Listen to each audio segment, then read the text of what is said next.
Hello students. तो बेटा हमने पिछले लेक्चर में कंडक्शन के बारे में बात की थी कि हीट जो है वो थ्री वे से ट्रांसफ़र की जा सकती है वन प्लेस से अदर प्लेस पे। कैसे? फर्स्ट मेथड मैंने बताया था conduction, second convection and third radiation. तो कंडक्शन तो हमने कर ली है। आज हम इस लेक्चर में कन्वेक्शन और रेडिएशन के बारे में बात करते हैं। ठीक है, सो स्टार्ट करते हैं आज का लेक्चर कन्वेक्शन से। कन्वेक्शन क्या है? तो ये भी एक मेथड है जिसके थ्रू हीट जो है वो वन प्लेस से अदर पे ट्रांसफ़र होती है, मगर ये कंडक्शन से कैसे डिफरेंट है कि in this method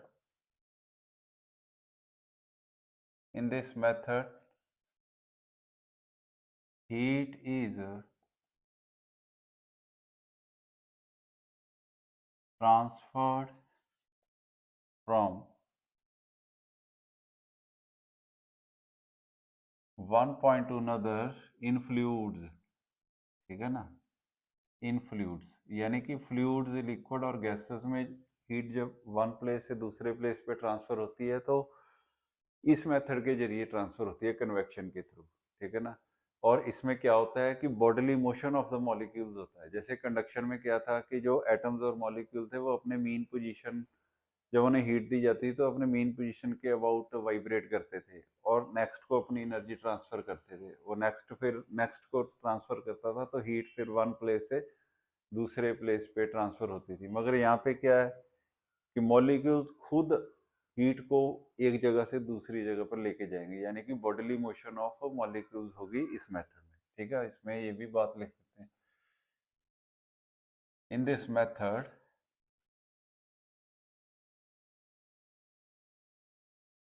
heat is transferred in this method heat is transferred by bodily motion of the molecules.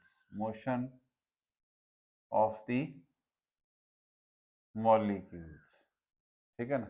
तो इसको देखते हैं कैसे होता है, समझते हैं। मान लेते हैं कि एक वेसल है। इसको ज़्यादा क्लियर करने के लिए एक एक्सपेरिमेंट करते हैं। मान लो एक वेसल है, उसमें वाटर भर दिया है। तो जैसे हर सब्सटेंस एटम और मॉलिक्यूल्स का बनता है, ये वाटर भी मॉलिक्यूल्स का बना होगा। इसमें लेयर्स होंगी मॉलिक्यूल्स की। ठीक है ना, ऐसे करके मॉलिक्यूल्स इसमें पड़े होंगे। तो इसको हम एक ऐसे स्टैंड पे रखते हैं। ये मैंने स्टैंड पे रख दिया इसको, और इसको अब हम क्या करेंगे, हीट करेंगे। ये देखो मैंने इसके नीचे बर्नर रख के ये हीट करना शुरू कर दिया। ठीक है ना, हीट करते हैं। जब हम इसे हीट करेंगे तो क्या होगा, इसके अंदर जो वाटर है, किसके अंदर, वेसल के अंदर जो वाटर है वो हीट गेन करेगा। तो सबसे पहले कौन हीट गेन करेगा? मॉलिक्यूल्स की वो लेयर हीट गेन करेगी जो सबसे नीचे है, क्योंकि हीट के कांटेक्ट में वही सबसे पहले आएगी। सो नीचे वाली लेयर जो है वो हीट गेन करेगी, उसकी डेंसिटी कम होगी और वो हल्के होगी, हल्के हो जाएंगे मॉलिक्यूल। जब ये हल्के हो जाएंगे ये फिर अपने प्लेस को छोड़ के ऊपर जाएंगे, सरफेस की तरफ जाएंगे। जब ये अपने प्लेस को छोड़ देंगे, सरफेस की तरफ जाएंगे, तो ऊपर वाली लेयर जो है वो नीचे आ जाएगी इसकी जगह पे। ठीक है ना। फिर जो नीचे आ जाएगी वो भी हल्की होकर ऊपर चली जाएगी। ऐसे धीरे धीरे हीट जो है वो नीचे से ऊपर की ओर ट्रांसफर होनी शुरू हो जाएगी। यानी कि इस मेथड में मॉलिक्यूल्स खुद अपनी जगह से दूसरी जगह पे हीट को ट्रांसफर करते हैं। तो इस मेथड को हम बेटा क्या बोल देते हैं, कन्वेक्शन मेथड बोल देते हैं। तो जितने भी फ्लूइड्स हैं, जितने भी, कहने का मतलब है जितने भी लिक्विड और गैसेस हैं, उन सभी में हीट इसी तरह से ट्रांसफर होती है। और इसकी एप्लीकेशन हम डेली लाइफ में कहाँ देखते हैं? ट्रेड विंड्स में। ट्रेड विंड्स का मतलब मानसून एयर जो चलती है वो इसी मेथड के थ्रू चलती है। तो ट्रेड विंड्स में क्या होता है कि जब गर्मी होती है, गर्मियों के मौसम में जो सरफेस ऑफ अर्थ है वो बहुत ज़्यादा हीट हो जाता है as compare to the surface of water in oceans. ठीक है ना। उसके कारण क्या होता है कि सरफेस ऑफ अर्थ पे जो एयर होती है उसके कांटेक्ट में वो हल्की हो जाती है, क्योंकि वो हीट गेन करती है और ऊपर उठ जाती है, जिससे कि अर्थ पे क्या हो जाता है, एयर प्रेशर जो है वो कम हो जाता है। दूसरी तरफ समुंदर पे जो एयर का प्रेशर वो ज़्यादा होता है, क्योंकि वहाँ पे इतनी हीट नहीं होती, जिसके कारण एयर फिर चलना शुरू करती है हाई प्रेशर से लो प्रेशर की ओर, यानी कि समुंदर से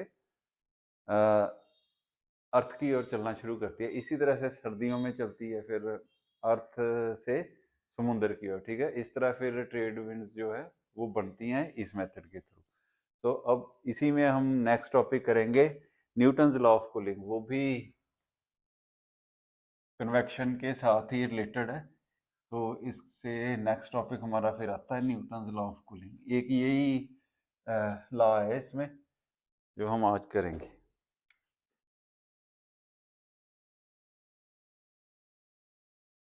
Newton's law of cooling.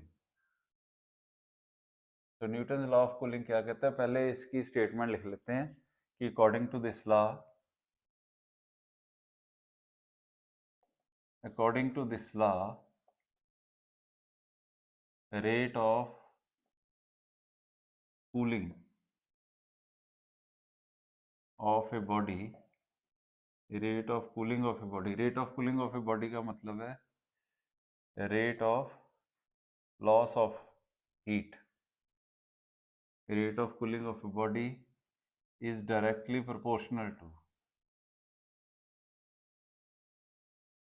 is directly proportional to the temperature difference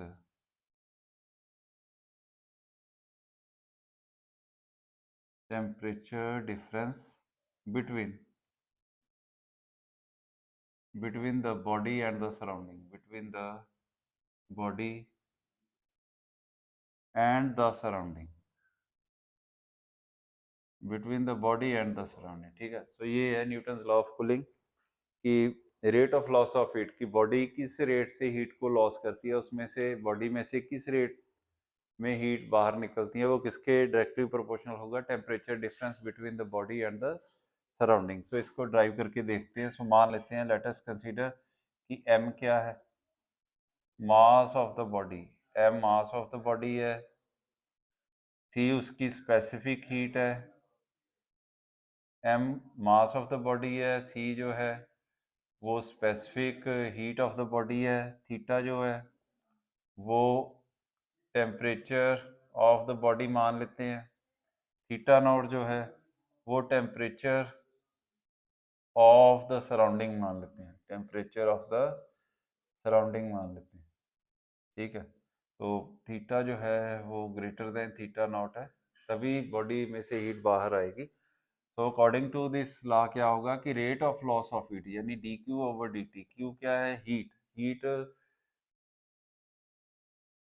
emitted by the body, ठीक है ना, heat coming out of the body, वो कैसे रिप्रेजेंट करते हैं, क्यू से। सो डी क्यू का है, डी क्यू क्या है, small amount of heat coming out of the body in small time D t, ठीक है ना, कि बॉडी में से स्मॉल हीट जो है वो बाहर आई है कितने टाइम में, स्मॉल टाइम डी टी में। So D Q over D T क्या होगा, rate of loss of heat हो गया।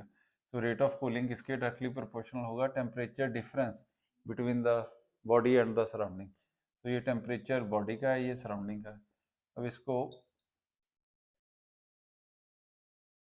Rate of loss of heat जो है उसे हम माइनस साइन से रिप्रेजेंट करेंगे। क्यों, क्योंकि जैसे जैसे बॉडी में से हीट बाहर आएगी टाइम के साथ, तो बॉडी के अंदर जो हीट है वो कम होगी, इसलिए नेगेटिव साइन यूज करेंगे। So minus D Q over D T is equal to K into theta minus theta naught, क्योंकि प्रोपोर्शनलिटी का साइन हटाएंगे तो किसी कांस्टेंट से इसको क्या करेंगे, मल्टीप्लाई करेंगे। इसे इक्वेशन नंबर 1 लिख देते हैं, ठीक है। ये जो हमने रिलेशन लिखा है ये तो अकॉर्डिंग टू लॉ ऑफ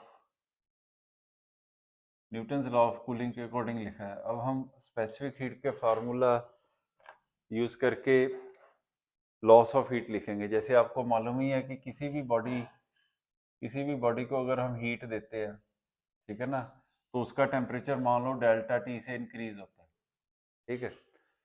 तो कितनी हीट हमने इसको दी कि इसका टेम्परेचर डेल्टा टी से इंक्रीज हो गया, तो उसके लिए हम फार्मूला लिखते थे एम सी डेल्टा टी, यानी कि किसी बॉडी को हमने हीट दी, उसका टेम्परेचर डेल्टा टी से इंक्रीज हो गया, कितनी हीट सप्लाई की हमने, उसका फार्मूला ये था।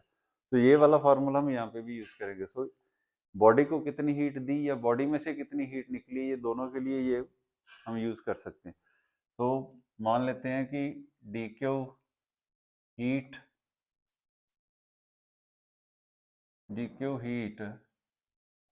is coming out of the body in small time dt is given by, यही वाला फार्मूला लिखेंगे, डी क्यू किसके इक्वल आ जाएगा, m c into d t, m c into d t. ठीक है, डी टी क्या रिप्रेजेंट करता है, टेम्परेचर को रिप्रेजेंट करता है। तो यहाँ पे देखो टेम्परेचर को हमने टी से नहीं रिप्रेजेंट किया, थीटा से रिप्रेजेंट किया है। ठीक है, तो यहाँ पे मैं टी की जगह क्या यूज करूंगा, फिर थीटा यूज करूंगा। ठीक है ना, क्योंकि यहाँ पे मैंने टेम्परेचर को टी की जगह क्या लिया है, थीटा लिया है, इसलिए यहाँ पे भी मैं टेम्परेचर टी की जगह क्या यूज करूंगा, थीटा यूज करूंगा।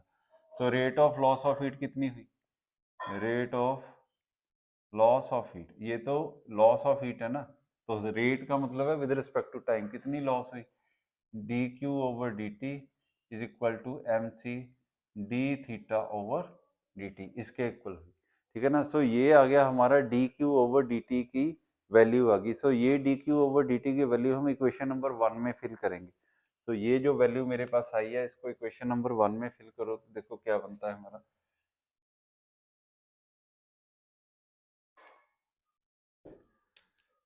तो equation number 1 implies d minus sign d Q over D t की जगह ये इसकी वैल्यू जो हमने यहाँ पे निकाली है ये भरो, D theta over D T is equal to K into theta minus theta naught आ गया, रीअरेंज करो इसको, क्या हो जाएगा, minus D theta over theta minus theta naught, theta इस तरफ ले आओ, बाकी टर्म दूसरी तरफ ले जाओ, के ओवर एम सी, और साथ में क्या आ जाएगा, डी टी आ जाएगा।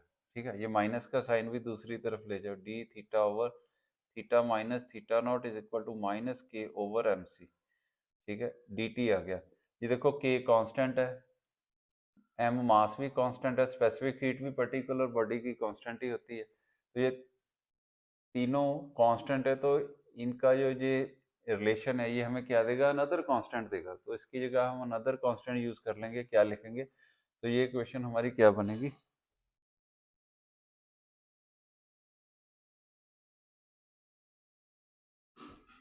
यहाँ पे मैं लिख देता हूँ। तो ये हमारी इक्वेशन बन जाएगी, डी थीटा ओवर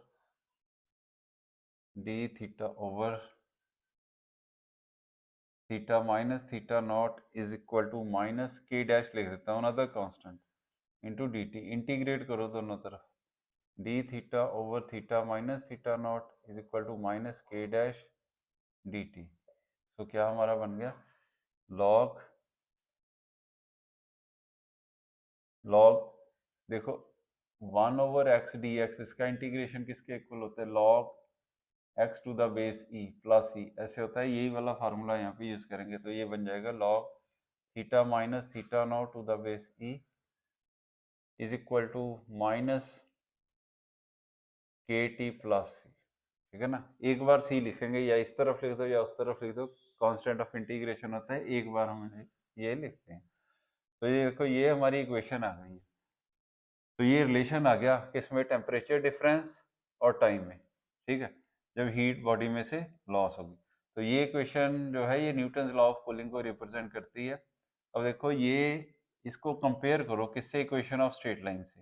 तो इक्वेशन ऑफ स्ट्रेट लाइन क्या होती है, y is equal to M x plus E. तो ये भी इस तरह की एक इक्वेशन बनी है। तो y की जगह क्या है, ये log theta minus theta not है, एम की जगह क्या है, माइनस के है, और टी की जगह क्या है, एक्स की जगह क्या है, टी है। ठीक है, तो इसका मतलब है कि जैसे y is equal to M x plus ये एक स्ट्रेट लाइन की इक्वेशन है, ये ऊपर वाली भी एक स्ट्रेट लाइन की इक्वेशन है। तो अगर हम y की जगह y के लॉन्ग, y एक्सिस के long log theta minus theta not को लें, और x एक्सिस के लॉन्ग टाइम को ले, तो एक स्ट्रेट लाइन आएगी। तो बना के देखते हैं। तो अगर हम ग्राफ ड्रा करें इसके किसके बीच, देखो x की जगह क्या लिखा है, t लिखा है, तो x एक्सिस के लॉन्ग t लेनी है, और y की जगह क्या लिखा है, log theta minus theta naught to the base E, ये वाई एक्सेस के अलॉन्ग लेना। तो हमारा क्या आएगा, कर्व क्या आएगी, एक स्ट्रेट लाइन आएगी, ठीक है ना। तो स्ट्रेट लाइन आएगी हमारे पास डिक्रीजिंग स्लोप में, क्यों, क्योंकि यहाँ पे m जो है वो माइनस के है, माइनस का साइन है, तो इसकी स्लोप डिक्रीजिंग है, तो इस तरह की आएगी। अगर ये ग्राफ ड्रा करने पे हमें स्ट्रेट लाइन मिलती है तो इसका मतलब है न्यूटन लॉ ऑफ कूलिंग जो है वो वेरीफाइड है। अगर नहीं मिलती तो इसका मतलब है it is not verified. But हमें यहाँ पे ये मिली है, स्ट्रेट लाइन मिली है, इसका मतलब है कि न्यूटन लॉ ऑफ कूलिंग क्या हो गया, वेरीफाई हो गया। तो इस तरह से बेटा हमारा ये न्यूटन लॉ ऑफ कूलिंग भी पूरा हो जाता है। इसके बाद थर्ड मेथड करेंगे हम हीट ट्रांसफ़र का। जैसे हमने कंडक्शन किया पहले, अभी कन्वेक्शन किया, अब क्या करेंगे, थर्ड मेथड क्या है, रेडिएशन है, ठीक है ना। थर्ड और लास्ट मेथड रेडिएशन। तो रेडिएशन क्या है कि it is the method in which heat is transferred through thermal radiations